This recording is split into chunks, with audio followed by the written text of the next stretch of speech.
Good morning everyone, my name is Rahul. I welcome you all in your teaching our family. 7 AM पर देते हैं हम लोग आपको हिंदी ग्रामर का प्रैक्टिस सेट।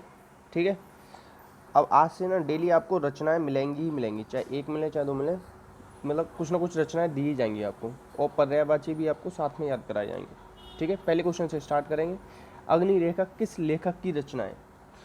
तो देखो, अग्नि रेखा महादेवी वर्मा। ठीक है, एक चीज़ तो ये दिमाग में रखो। सबसे ज़्यादा मोस्ट रिपीटेड पूछा गया क्वेश्चन है यामा, कि महादेवी वर्मा को ज्ञानपीठ पुरस्कार किसके लिए मिला? यामा के लिए। ठीक है, और एक और याद रखना, नीरजा, क्या नीरजा, इनकी नीरजा भी बहुत फेमस है। गिल्लू और पथ के साथी, संध्या गीत, मेरा परिवार, स्मृति की रेखा है। ठीक है, इतना तो इनके बारे में याद रखो। अब आओ जयशंकर प्रसाद जी के बारे में। जयशंकर प्रसाद जी की बात करेंगे हम, तो इनकी है कामायनी। सबसे पहले याद रखो कामायनी। ठीक है, और ये क्या है? कामायनी महाकाव्य है, और इसकी नायिका कौन है? श्रद्धा। स्कंदगुप्त, चंद्रगुप्त, कुछ मैं बोल देता हूँ, लिख लो। स्कंदगुप्त, चंद्रगुप्त, तितली, कंकाल, आंसू, झरना, ममता, ध्रुव स्वामिनी, इतनी तो याद रखनी है। और ये तो बड़े इंपॉर्टेंट आदमी है, इनके बिना तो हिंदी अधूरी है एक तरीके से, क्योंकि इन्हें कहते हैं नवाब राय। नवाबी बहुत है ना इनमें, और नवाबों के बिना तो काम अधूरा है। ठीक है, और एक चीज़ बताऊंगा कि इन्हें और क्या कहते हैं? कथा सम्राट। कहानियाँ किसकी होती हैं? प्रेम की तो होती हैं कहानियाँ। ठीक है, एक जो बहुत ज़्यादा इंपॉर्टेंट वो है इनका मंगलसूत्र। ये कहा जाता है इनका अधूरा उपन्यास कौन सा है? मंगलसूत्र। और इनका आखिरी उपन्यास कौन सा है? कफन। आखिरी में क्या यूज होता है? कफन। इस तरीके से याद रखो। और ईदगाह बहुत पूछा गया है। ईदगाह, रंगभूमि, शतरंज के खिलाड़ी, सेवा सदन। ठीक है, और सेवा सदन को कहते हैं बाजारे हुस्न। और प्रेमाश्रय, प्रेम 25, पंच परमेश्वर, गोदान गबन। गोदान गबन भी बहुत पूछे गए। ठीक है, इतना तो ये ना याद रख, इतना याद रख लिया ना, क्वेश्चन बाहर नहीं जा सकता। संचारी भावों की संख्या कितनी है? 33। नेक्स्ट, वाक्यम रसात्मक काव्यम किसने कहा है? ये विश्वनाथ जी ने कहा है, याद रखना इसे, बहुत इंपॉर्टेंट है। जहाँ तहाँ मज्जा मांस रचिर, आगे पढ़ने की जरूरत ही नहीं है। क्या आ गया? मांस। मांस में क्या होगा? विभत्स रस। क्या होगा? विभत्स रस। ठीक है, और जुगुप्सा होता है इसका। स्थायी भाव क्या होता है? जुगुप्सा। ठीक है, हास्य रस का हास होता है। अद्भुत का क्या होता है? विस्मय होता है। भयानक का क्या होता है? आप लोग बताओगे। ठीक है, और रसराज किसे कहते हैं? रसराज कहते हैं श्रृंगार रस को। नेक्स्ट क्वेश्चन है, भरतमुनि के अनुसार रसों की संख्या कितनी? 8। क्योंकि जो नौवां रस होता है ना, शांत रस, जिसका स्थायी भाव होता है निर्वेद, उसको उन्होंने रस नहीं माना है। ठीक है, नेक्स्ट क्वेश्चन, विभत्स रस का स्थायी भाव क्या है? जुगुप्सा। ठीक है, शोक किस रस का स्थायी भाव है? शोक में क्या होगा? करुण रस में। ठीक है, नेक्स्ट क्वेश्चन, संचारी भाव की संख्या कितनी है? 33। नेक्स्ट, वीर रस का स्थायी भाव क्या होगा? वीरों में होता है उत्साह। क्या होता है? उत्साह।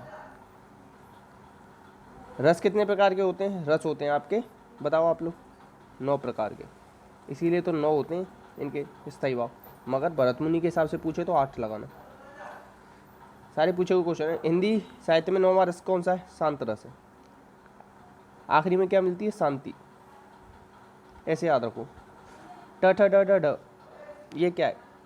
मैंने याद कैसे किया है वो मैं ट्रिक बता रहा हूँ। ट ठ ड ड, टा से टमाटर, टमाटर आज खाएंगे हम, टमाटर आज खाएंगे हम।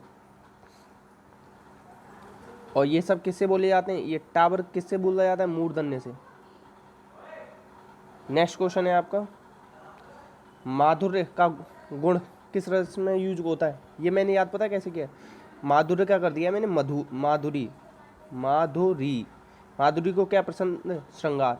माधुरी दीक्षित थी ना, उसका श्रृंगार अच्छा था, ऐसे याद किया मैंने। देखो, ऐसे याद रखोगे तो लाइफ टाइम याद रहेगा। लाइफ टाइम नहीं रहेगा ना, बहुत लंबे समय तक याद रख पाओगे। यशोदा हरे पालनो जुलावे, जहाँ पालना आ गया, पालनो या पालना, जहाँ पे दिख जाए आगे पढ़ना मत, बात से ले लगा देना। पालना किसके लिए यूज होता है? बच्चों के लिए। नेक्स्ट, कवि बिहारी मुख्य किस रस के कवि? बिहारी जी क्या है? मथुरा में बिहारी जी का मंदिर है ना, मथुरा में, और बिहारी जी का क्या होता है? बहुत ही अच्छा श्रृंगार होता है। कभी देख के आओ आप मंदिर में।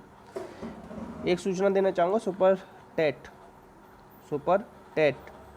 जूनियर की 20,000 के समथिंग भर्ती आ रही है, पहले 4,000 आ रही थी। मगर सुप्रीम कोर्ट ने क्या किया है कि जो मैनेजमेंट वाले लोग होते हैं ना, टीचर जो भर्ती कर लेते हैं, तो 2,000 के बाद के जितने भी टीचर हैं वो सबको परसों का नोटिस है बाहर निकालने की कह दिया, या तो इनसे पेपर निकलवाओ या नहीं बाहर निकालो। तो पेपर तो किसी से निकलना नहीं, तो ये 20,000 ना एक तरीके खजाना निकला है आप लोगों के लिए। इसमें देखो टफ क्या आएगा, मैथ और साइंस आएगी टफ बहुत, मगर हिंदी थोड़ी सी ईजी आएगी, मगर इतनी भी नहीं आएगी कि अगर आप कंटिन्यू ना करें तो कर पाए। तो अगर यहाँ पे आप स्कोर कर लेंगे ना नंबर, तो शायद अगर यहाँ कम भी रह गए तो भी आपका सिलेक्शन हो जाएगा। यहाँ भी कम हो गए, यहाँ भी कम हो गए तो दिक्कत हो जाएगी। तो कम से कम हिंदी को पक्का बना के रखो। और मैं नहीं कहूँगा, मैथ में भी अच्छी कमांड रखो, मैथ साइंस में भी अच्छा टॉप रैंकर बनाओ, ठीक है। तो बहुत अच्छे से तैयारी करो, सबसे कहना चाह रहा हूँ मैं। चिंतामणि किसकी है? रामचंद्र शुक्ल की है। एक चीज़ याद रखेंगे, हिंदी साहित्य को व्यवस्थित रूप किसने दिया? राम जी के जितने भी काम थे ना, राम जी के शुक्र है कि ऐसे याद रखना, क्योंकि राम जी से रामधारी सिंह दिनकर भी आते हैं तो फिर आप कंफ्यूज हो जाओगे। शुक्र है, राम जी के जितने भी काम थे ना वो सब व्यवस्थित थे, व्यवस्थित थे इस तरीके से, ठीक है। तो हिंदी साहित्य को व्यवस्थित रूप किसने दिया? रामधारी सिंह, रामचंद्र शुक्ल ने, सॉरी। हिंदी साहित्य को व्यवस्थित रूप किसने दिया? रामचंद्र शुक्ल ने। अब इनकी बहुत ज़्यादा इंपॉर्टेंट है चिंतामणि, बहुत बार पूछी गई। रश्मि मानसा और गोस्वामी तुलसीदास, गोस्वामी तुलसीदास किसकी है? आपकी है रामचंद्र शुक्ल की, ठीक है। गोस्वामी तुलसीदास जी को भी याद रखेंगे। और 11 वर्ष का समय, 14 वर्ष का वनवास हुआ था ना, 14 से 11 वर्ष का समय, इस तरीके से याद रख लो, ठीक है। और बताना चाहूँ तो हजारी प्रसाद द्विवेदी, ये देख लो। अशोक के फूल, कुटज, अनामदास का पोथा, बाणभट्ट, इतना याद रख लो, ठीक है। और आलोक पर्व के लिए इन्हें साहित्य अकादमी पुरस्कार मिला था, ठीक है। अब प्रेम सागर किसकी है? प्रेम सागर तो मैंने थोड़ी देर पहले ही बताई थी। प्रेम सागर तो किसकी है? प्रेम सागर ये प्रेमचंद्र जी की, सॉरी लल्लू लाल जी की। प्रेम सागर किसकी है? लल्लू लाल जी की, ठीक है। उनकी कौन सी थी? प्रेमचंद्र जी की कौन सी थी? प्रेमचंद्र जी की इनकी प्रेमाश्रयी थी। क्या थी? प्रेमाश्रयी। और कौन सी थी? प्रेम 25 थी, इसलिए कन्फ्यूजन हो जाता है कभी कभी। कौन कौन सी है प्रेमचंद जी की? प्रेमाश्रयी और प्रेम 25। और प्रेम के सागर में कौन? मेरा लाला प्रेम के सागर में डुबकी लगा रहा है, ऐसे याद रखो, थोड़ा सा कुछ याद रहेगा पेपर टाइम में। मेरा लाला प्रेम के सागर में डुबकी लगा रहा है, ठीक है। नेक्स्ट है मेरी तिब्बत यात्रा, ये तो बहुत ज़्यादा इंपॉर्टेंट है। मेरी तिब्बत यात्रा, इन्हें घुमंतु भी कहा जाता है, राहुल सांकृत्यायन। और लिखना सीख लेना, सांस्कृत्यायन नहीं है, सांकृत्यायन है। बहुत सारे लोग सांस्कृत्यायन लिखते थे, मगर ये वाला सा नहीं आता, इसमें कृत्यायन आता है बस, ठीक है। त्यागपत्र कौन देते हैं? जो जैन लोग होते हैं ना, जैन कम्युनिटी जो होती है ना, जैन कम्युनिटी, उन्होंने त्यागपत्र देते हैं। मतलब जितनी भी आपकी, ऐसे समझो, एक तो उनकी कम्युनिटी बहुत छोटी है, फिर भी उन्हें रिजर्वेशन नहीं है, फिर भी वो जो जितनी भी भोग विलास की चीज़ें हैं ना, उन सबसे दूर रहते हैं जैन लोग, ठीक है। श्वेतांबर दिगंबर सुने ना, तो दिशाएं हैं जिनका वस्त्र है दिगंबर, तो मतलब उन्हें वस्त्र तक से त्याग दे दिया है। तो ये क्या है? जैनेन्द्र, ठीक है, इतना याद रखना। नेक्स्ट है आपका, अब देखो मैंने ना कुछ आपके लिए सीधे सीधे पर्यायवाची लिए, एक ही बार में पढ़ लो। देखो माँ से ज़्यादातर जो शुरू होते हैं ना वो सब कामदेव के हैं। मन कंट्रोल में नहीं होता, इस तरीके से याद रखो। आपका मन में क्या चलती? काम वासना चलती रहती है। तो मन से मनमत, मनोज, मनसिज, 3 याद रख लिए। अब रति का है जो पति, वो है कामदेव, ठीक है।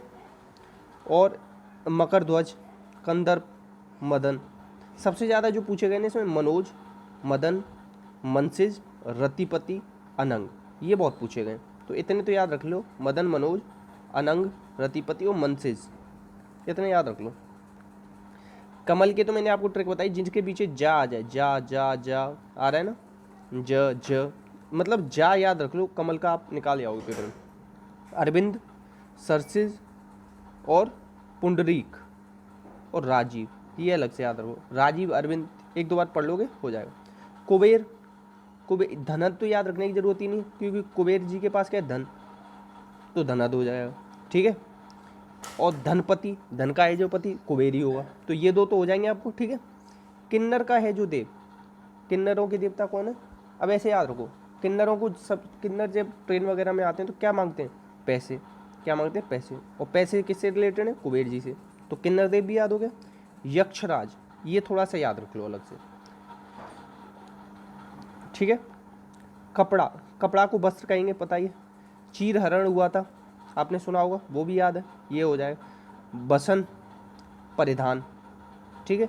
कभी कभी ना दुकानों पे लिखा देखा होगा आपने, परिधान, जो कपड़े की दुकान होती है। अंबर, ये थोड़ा सा आपके लिए नया हो सकता है, अंबर और पट, ठीक है। इन्हें थोड़ा ढंग से याद रखना। अंबर कई बार पूछा गया क्योंकि ये कन्फ्यूजन होता है ना इसमें, तो अंबर याद रखना, बहुत ज़्यादा इंपॉर्टेंट है। अंबर याद रख लेना, कुछ ना याद रख पाओगे, ठीक है। आज के लिए इतना ही रखते हैं। और लास्ट में यही कहना चाहूँगा, सुपर टेट आ रहा है, हर कीमत पे आ रहा है, कोई रोक नहीं सकता। KBS भी आने वाला है। और ये दोनों भर्ती पता है आपको कहाँ तक, कब तक दिख जाएंगी? नवंबर तक दिख जाएंगी लास्ट। और ये भी हो सकता है कि जैसे ही आपका ये ना UP टेट जल्दी से करा लें और C टेट बहुत जल्दी करा लें, जिससे कि फिर ये भर्ती हो पाए सुपर टेट वाली, क्योंकि C टेट भी बहुत जल्दी होगा। और C टेट में भी ना बहुत सारे क्वेश्चन ग्रामर से रिलेटेड आते हैं। तो जितने भी लोग हो ना, SI भी आ रहा है, लेखपाल आने वाली है, तो ये सारी भर्तियाँ ना आने वाली हैं बहुत जल्दी, और आएंगी ना तो एकदम से आएंगी और बहुत जल्दी पेपर हो जाना, पता भी नहीं पड़ेगा। तो ढंग से तैयारी करो, मन लगा के करो। और अगर कल वाली वीडियो ना देखी हो तो वीडियो डेली ही आती है। कभी कभी क्या होता है कि नेट वगैरह का इशू हो जाता है तो लेट अपलोड होती है, मगर आती डेली है। फोकस्ड रहो, बस कर देना है, जब तक नहीं रुकना है, जब तक पेपर क्लियर ना हो जाए। इसी के साथ अपना और अपनों का ध्यान रखो। जय हिंद, जय भारत।